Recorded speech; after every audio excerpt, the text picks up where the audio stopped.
Welcome to Psych Sunday. This is just about psychology that I think the average Twitch viewer would find interesting. Things like video games, streaming, pop culture, all those kind of things. And as you can see here, the topic of the day is, do video games make us happier? And I'd like to quickly preface to take all of this with a grain of salt. I am not by any means a licensed therapist or a licensed psychologist in any way, but I still find it interesting. I still get really into this kind of stuff. I wanted to start by talking about the stereotype.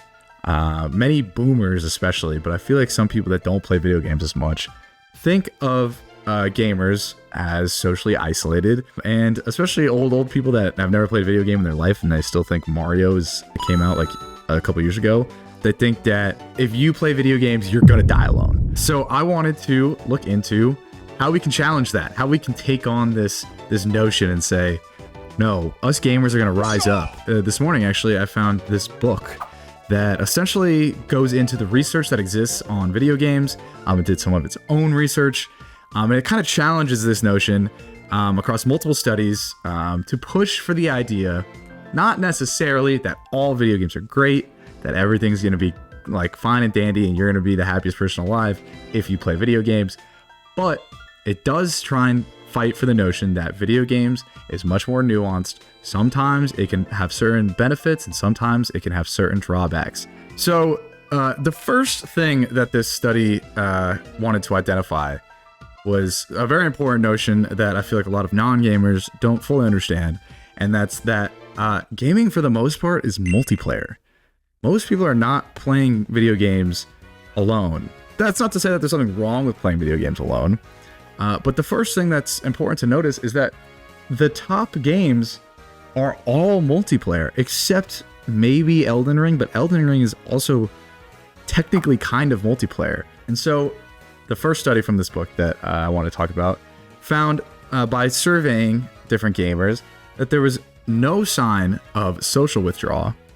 Some gamers even reported larger social networks because of games. I know I can say that I feel like I've had a bigger social network in my life because of video games. Additionally, these online friends that the gamers have made were shown to be as valuable as real friends. Put that in quotes, because all that means is that real friends have a certain level of emotional meaningfulness. They have a certain level of being emotionally supportive, trustworthy, caring. And this study showed that these online friends were actually just as valuable as these, quote, real friends. This is not to say that single-player games are bad. Part of this book actually talks about single-player games, and in that was a study that shows that single-player games as solitary leisure is a healthy strategy to kind of recharge and do all those things that you might need to do when you're spending time alone. So another study actually looked at this thing called social capital and how that relates to gaming. So basically, social capital is the value and the support and the benefits you actually get out of your social network that you have in your life. So they also defined a new variable here, which is gaming social capital, which, if you couldn't just guess, it's essentially just social capital in your gaming community, how well you feel connected and supported, the value you get out of the friends that you have through your online gaming community. They also looked at civic participation, which essentially just means engagement in the community. That does not include politics. So things like charity events, volunteering, sports, those kind of things among the community.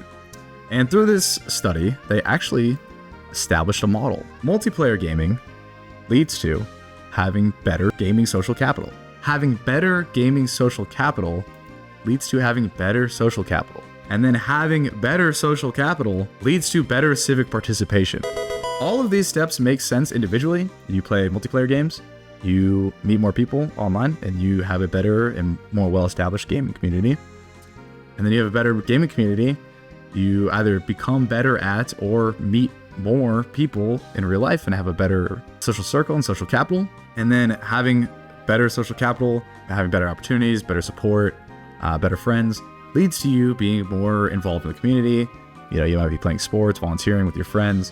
But when looking at it overall, essentially what this is saying is multiplayer gaming leads to being a better person, a more community involved person, and a more socially connected person. The next thing I want to talk about, it's a very famous study about what the effect of sharing an experience with someone is on your enjoyment of that experience. So the study actually contained 2 separate studies. In the first study, 2 participants were just sharing a good old piece of chocolate, right?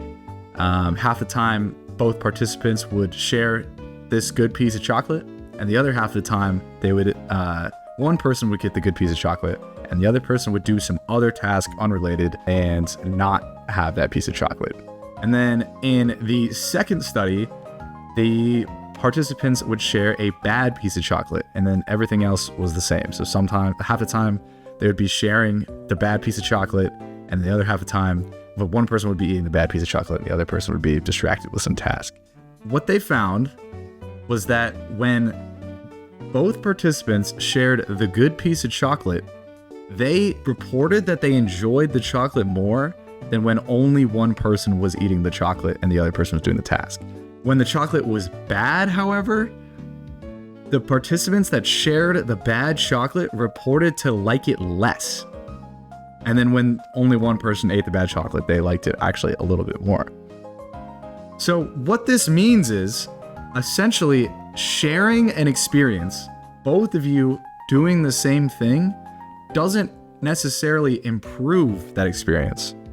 What it means is sharing the experience, bad gets worse, good gets better. It's interesting because I think this can be applied to video games. My theory is, if you find video games fun and you find them exciting and that's how you like to enjoy video games, then sharing that experience makes it more fun and exciting. And of course, this sounds almost obvious, but this is some scientific research to kind of back this up. But this does raise the question, what if the game sucks ass? What if the game is not fun? Because in the chocolate example, chocolate bad, share it with other, chocolate even more bad. But to me, that doesn't mean you are necessarily not enjoying it. And here, bear with me for a second. Bear with me. Let me give an example. Call of Duty camo grinds. If you don't know, in Call of Duty, you can get camos on guns by completing certain challenges using that gun. And I have always been someone to get dark matter, which means getting every single camo on every single gun in the game. And that takes a lot of time. And honestly, it's not that fun. It's not that fun at all. I don't know why I keep doing it, but I keep doing it. The point of me bringing this up is because I would play with my friends who would also be going for dark matter. And we hated it. And we talk about how much we hated it.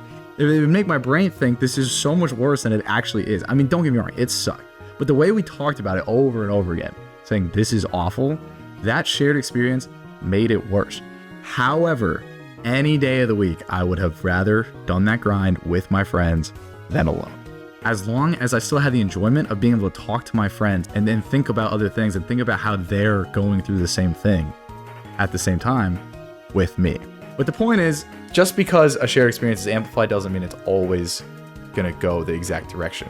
Because a shared experience also, I think, gets better just by being with people. And there's one last variable that I want to talk about here, and that is something very important to look at.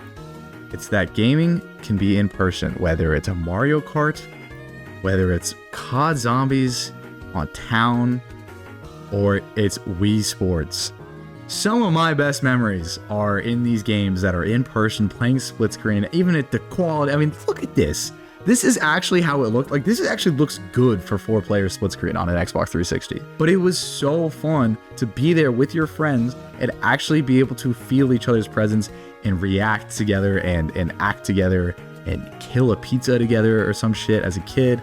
And so the point of this is the final variable, online versus in person. The question is, which is more beneficial? And so I found a study, and what it found was both make you happier. Actually, they both provide value to you in having a higher social satisfaction. It lowers depression, it lowers anxiety, anger, loneliness, and so you are in turn happier. Now, the important notion here is that social connection is the key. If you are having social interactions online or even in person, when you do have that sense of connectedness, you are going to be happier. It is important to note, though, that the in-person group did have a stronger effect on their happiness with those social connections. So while playing video games does provide that online interaction and provide you being happier through that, it is important to also have in-person interactions. Needless to say, if someone ever tells you that playing video games is going to make you depressed, it's going to ruin your happiness, and it's going to make you lonely, this proves that it is possible for video games to be very beneficial for your health and your social connection. I wanted to bring this to a final conclusive hypothesis for this Psych Sunday. Gaming is not inherently bad. And you can go and tell this to everybody who doubts you as a gamer and says, you should stop gaming, you're going to be sad and depressed and lonely. With that, multiplayer gaming especially can make you happier.